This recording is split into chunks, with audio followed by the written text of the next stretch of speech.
Well, good morning. It is good to be back with you for another day of Bible study. My name is Kevin Young, and I am lead clergy and have the privilege of being lead clergy at Christ Table. If you would like to know more about Christ Table, the folks who put on this Bible study, then we would love for you to head over to the URL that is right up there in very small print, www.christstable.today. There, I want to encourage you to sign up for the email list. We send out about an email every week or two that just kind of lets you know what's going on and keeps you up to date on the things that are going on around here. And if you want to know more about us, right there's the place to do it. But in short, we are a group of people who are dedicated to being safe space for people who are on the margins or on the fringes of their faith or on spirituality, and maybe who have difficulty, many of us, finding a place in traditional church context. And so that is why we're here, to help provide resources and community for you. Now, this Bible study in particular, 24 days, 7 weeks. We're in the second week of our journey through the different literary genres and types of writings that are in Scripture, which sounds a little boring, but it's actually very fascinating because we're taking a look at the Bible through the lens of seeing things in different ways and in new ways and in the way that they were written. And particularly, we're trying to, as much as is possible, see it through the lens of outsiders of faith.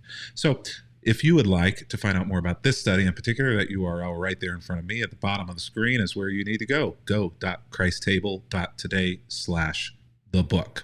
There you're going to find a downloadable list of all of the readings, the schedule for this study. Also, you're going to find a PDF that walks through each and every day of the study with questions, with the readings, with a little bit of background material as well. Absolutely free, no strings attached. If you want to support this ministry financially, that's a great place to do it right there at that URL, go.christstable.today/thebook. You can support us by getting a hard copy of the study, which comes with a lot of other resources and gifts as well. Just click the button on that page that says Get the Box, and we have the spiritual formation material box that we send out every couple of months, and all of these materials are the ones that are in that one. So what we've been doing this week is we have been looking into the Hebrew texts of the Bible, which Christians have traditionally called the Old Testament, to kind of see this Hebrew concept of God. What are some things that were character attributes about God, or things about him that were transformational and important to them? Because so much of Christianity and Jesus that rolls out in the New Testament comes from this foundation in the OT, in the Hebrew text. So it's important that we understand that. So today we're looking at the Hebrew text of Exodus chapter 20, which you may not recognize the reference, but you will recognize what happens in our readings for today. We're not going to read through all of these verses together today, but we'll take a look at a few of them. And what you're going to see is that these are the 10 Commandments. Now, many of us aren't going to be able to quote the 10 Commandments. In fact, many people have been Christians their entire lives are unable to quote all of the 10 Commandments. You may be able to get close to 50%, and maybe on a true or false or picking and choosing, you might even be able to get all of them. Many Christians would say, though, that this passage of Scripture and what it contains, the 10 Commandments, are linchpins to faith, to an understanding of God and what God expects. In fact, maybe after John 3:16, for God so loved the world, that verse, and maybe Psalm 23, the Lord is my shepherd, I shall not want, that passage, this one may be the most well-known, whether you are a person of faith or not. So what I'm about to say is going to be a bit revolutionary, probably for you and for most people, but hang with me. The 10 Commandments are not in force today. Now, pause, take a breath. I know that that's a little confrontational, and it may well be a little offensive for me to say that. Maybe not for everybody. Maybe some of you are like, glad. But if you've been in Christian circles for any length of time, this is a pretty radical and revolutionary statement. The 10 Commandments are not in force today. And so whenever Christians make a big deal of putting these things in schools and in public buildings. I don't want to necessarily say that that's a bad thing, but I'm not sure that it's necessarily a positive thing. I think that maybe the bad outweighs the good, in that in a republic like ours, a melting pot, there are many people for whom the Ten Commandments are not in force, and it can be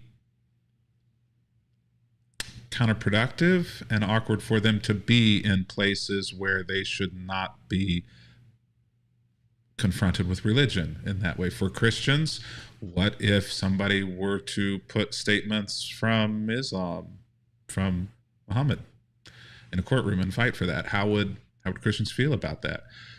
What about Buddhism? What about Hinduism? What about atheists or agnostics having statements there? So the Ten Commandments are a linchpin to Judaism and also to Christianity. But I will say that for Christianity, as important as the Ten Commandments are, they're not in force. Okay, so what do you say that, Kevin? Well, why don't we just go ahead and get to the text for today without any further delay, right? You're like, well, he's almost 7 minutes in and he hasn't yet gotten to the text. Well, welcome to Bible Studies with Kevin. What I'm going to do is I'm going to actually jump a little bit later into our text. It was supposed to start in verse 3, and it does, and we'll get back to the beginning here in just a moment. But I want to start here in the second half, the later portion of the Ten Commandments, with you must not murder, you must not commit adultery, you must not steal, you must not testify falsely against your neighbor. And at this point, you're kind of thinking to yourself, why would I not want these things to be enforced? Why would God not want these things to be enforced, right? Why would we not want these things to be in the law of courtrooms and judicial branches and in our governmental buildings? Why would we not want these things to be in here? You know, you must not murder.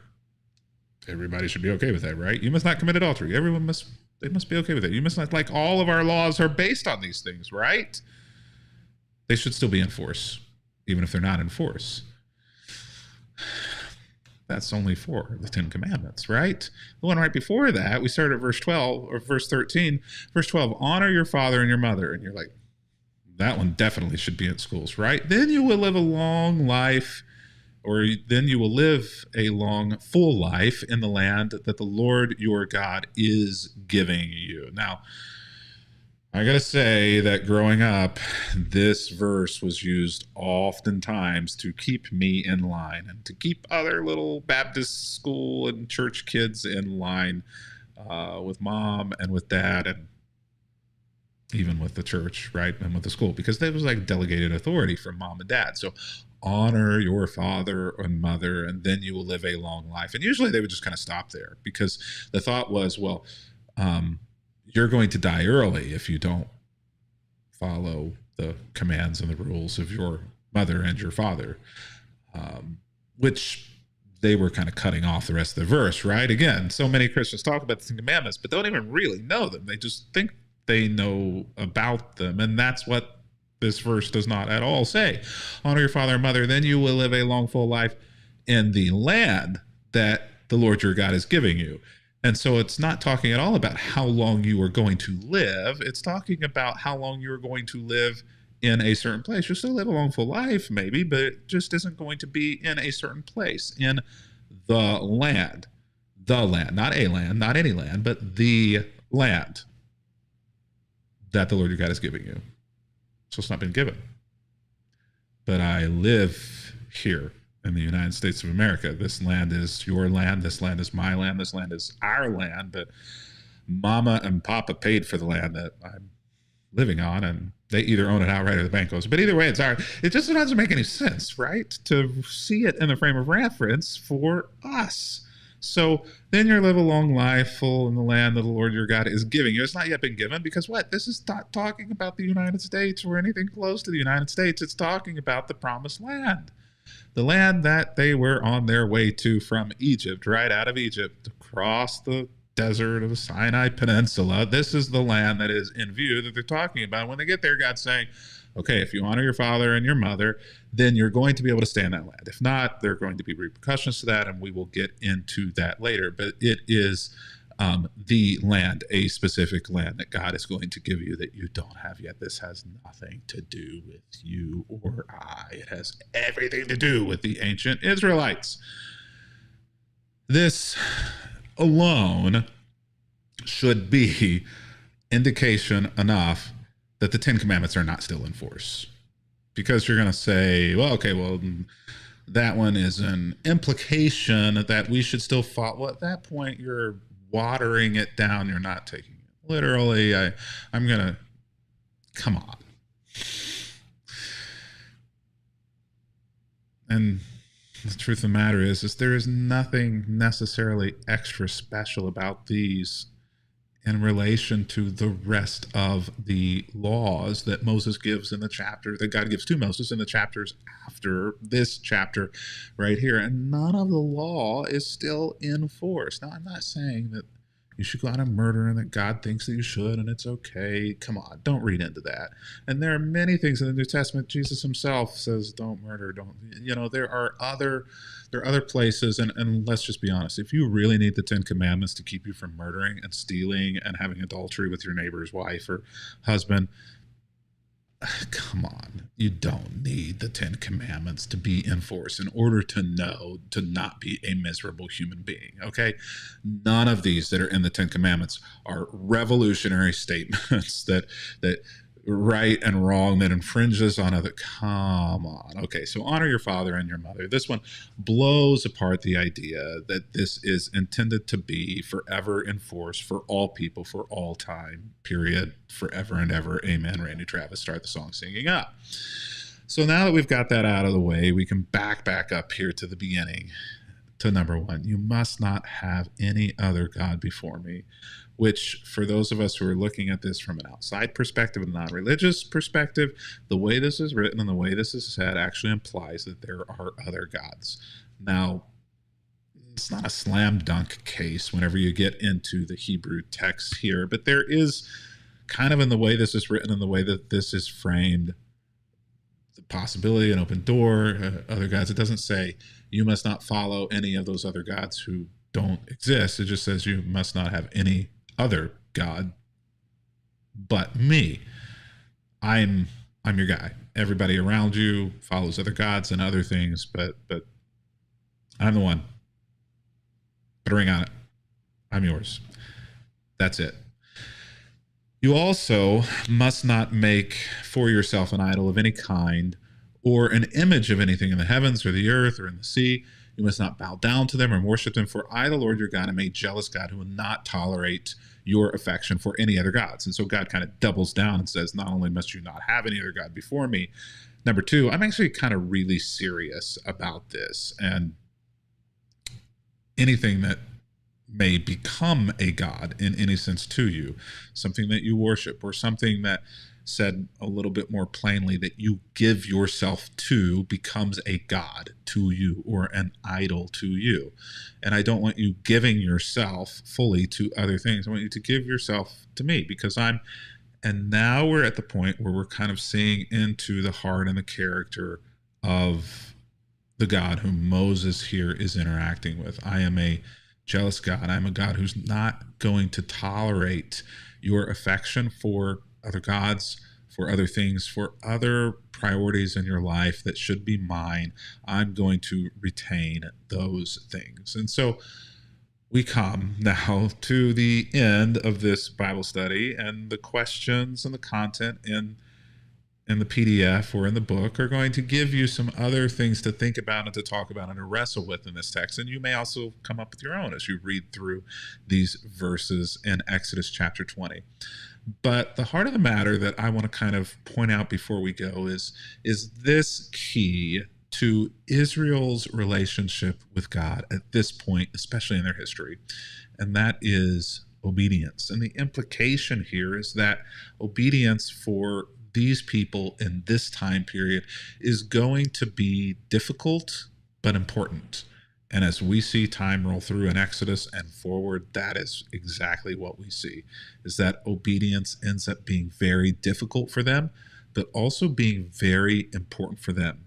For one, so that they are able to stay in the land that the Lord their God was about to give them. And they did not end up several generations having a long life spent in the land that God was going to give them because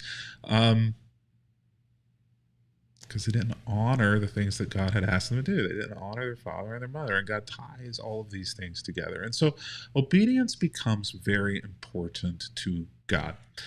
Now, whenever we get to Christianity and the New Testament, the laws are wrapped up, Jesus says, in love the Lord your God with all your heart, mind, soul, and strength, love your neighbor as yourself, and all of these things, the 10 Commandments and all of the other hundreds of laws that are a part of this Jewish system of obedience now is all kind of wrapped up under this love God, love others, and go and do likewise. And this is the obedience portion, is love, and grace covers all of these other things rather than the sacrificial system of the Hebrew text.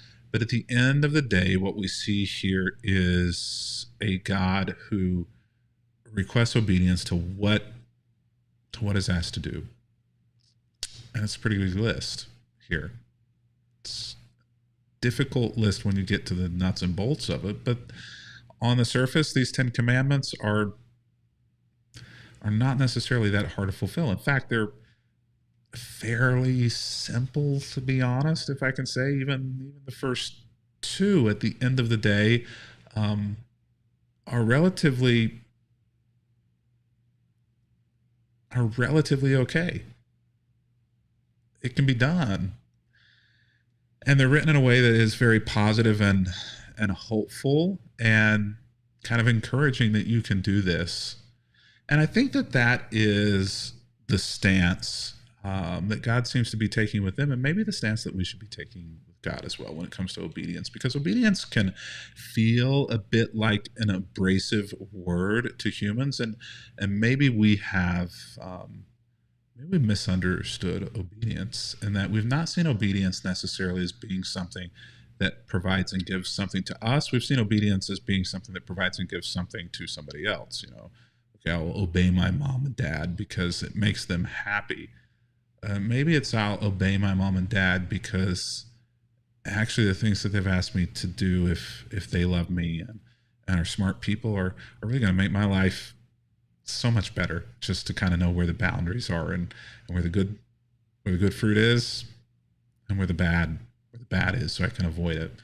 And I think that if we see God through that lens as well, so we see God through a lens of trauma and anger and frustration and a hostile God who's just trying to trip people up, then obedience to that God is kind of harsh and hard, and it's giving something to him, and that's no fun because we're not getting anything out of it. But if we see God through a different lens, if we see God through the lens who wants the best for his people, if we see God through the lens who is trying as much as is possible to give blessing and to keep curse away and to prevent bad things from happening by helping us know where the boundaries are, where the thorn fields are, where the thickets are, then actually it ends up bringing great things to us whenever we obey.